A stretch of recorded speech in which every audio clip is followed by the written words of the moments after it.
Chichirum. My envelope, my picture. My picture. Hong.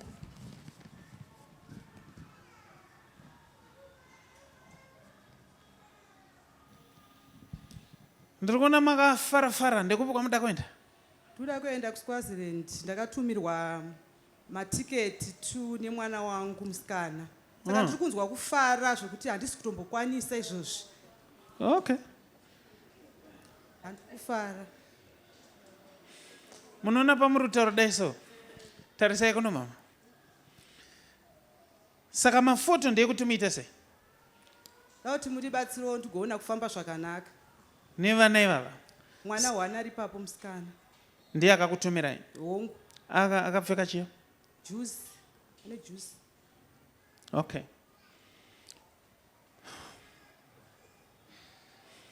Chekutanga mama, ndoda kukubatsirai. Varwere maoko.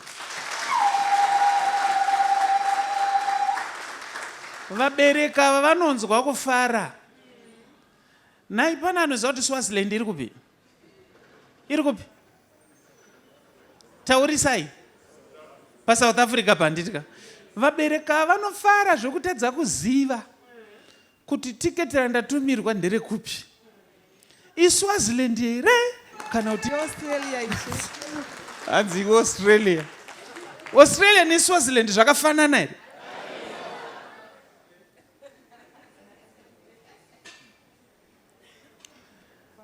Ini ndaitombozviita ndaifunga kuti mabvuku iri muchitungwiza. Ndakakura nchitenda izvozvo. Ndaitofunga kuti kana ukanzi mabvuku uri kupi. Ende ndaifunga futi kuti inonzi chi? Hatfield iri kuHatcliffe. Hamusati mambozvifungo here? Zvinowanika. Mama, imimi ndiri kunzi zvakanaka. Tokunamatirai nyashadzidzo rwendo munange paAustralia. Mukwire ndege for the first time. Notenda ishe. Zvino muchitaura kudaro ndanzi ndikubvunze kuti imimi mukadzi mukuru hamunyarewo here? Chii futi prophet. Inini vanhu vakanditi ishe handifari.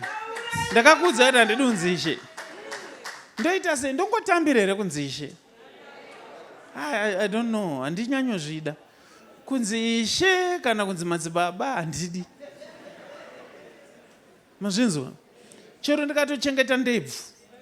Musanditi madzibaba kana kuti ishe.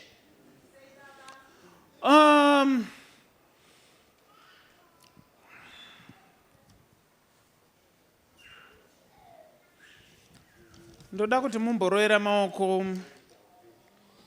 Mai mwana ari kuti mai vauye kuAustralia muroere maoko.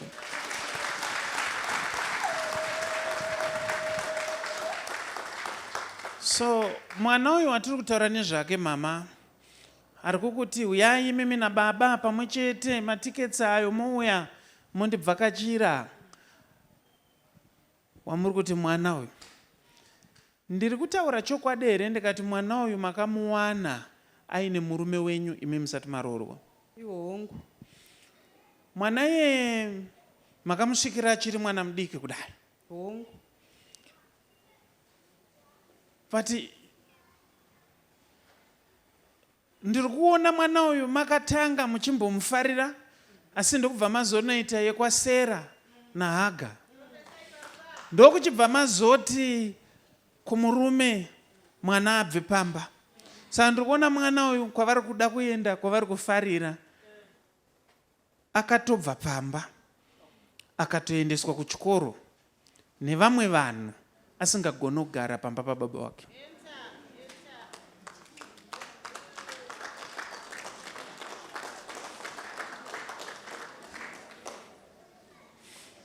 Saka pavari kuti vari kufara kuti vakunokwira ndege, ndiri kushamisika kuti vakanganwa here kuti ndiye semu mwana avakambodzinga.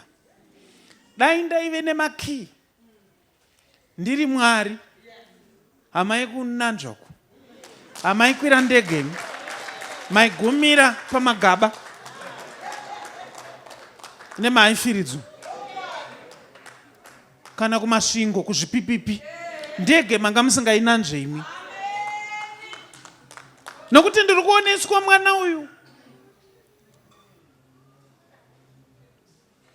ari kuvati vauye.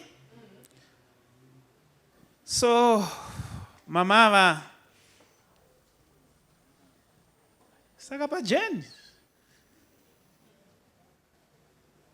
jeniyo imi ndiudzei kuti ndichitaura kudai so pfungwa dzenyu dziri kufunga kuti chii? Ndiri kufunga kuti ndofambawo zvakanaka here kuenda kwandiri chete. Pfungwa dzavo dziri kungofunga ndege.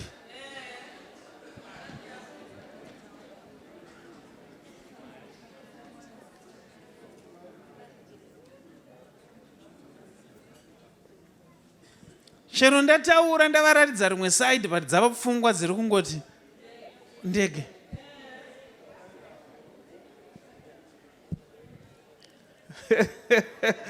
Ndanzwika zvakanaka here? Pfungwa dzavo dziri kungoti chii? My goodness. Can I talk to some people here? Handangane chekutaura.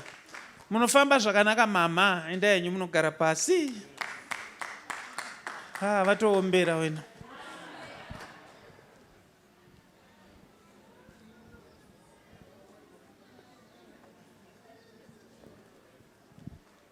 Asi Mwari vaitire zvakanaka mwana uyu haana kana chitema chaari kumbodzorera.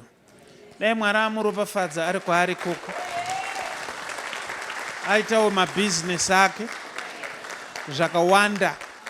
Mwari vamuchengeta nokusingapere. Amen.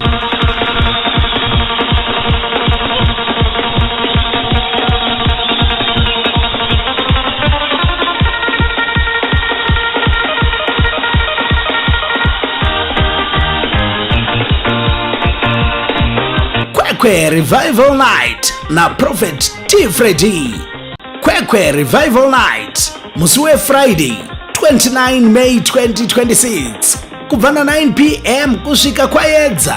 Ibungwe Friday 29 May 2026 Kwekwe Sports Arena 445 off stand number 13119 Faraday Newton Kwekwe opposite Salmona Gardens. Ndo patinenge tiri.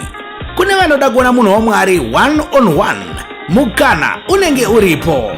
Tibatei nhasi pa 0778 059 270 0778 059 270 WhatsApp number 0786 318 886 0786 318 886. Goodness and Mercy Ministries, the home of prophecy, deliverance, word and prayer.